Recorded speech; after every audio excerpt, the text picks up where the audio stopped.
माझी बहीण आज माझ्या उद्या रक्षाबंधन आहे. रक्षाबंधनाला नसणारे भाऊ, लाडक्या भाऊ, तिचा लाडका भाऊ. गेली हो माझी बहीण, आज गेली शेवटची, मला सोडून गेली.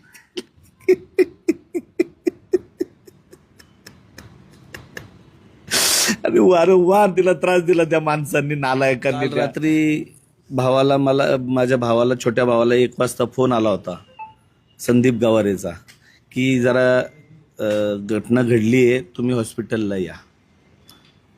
मग भावाला वाटलं घरी जायचं का हॉस्पिटलला. त्याने त्या फोनच्या ह्याच्यात ऐकलं नाही. तो घरी गेला.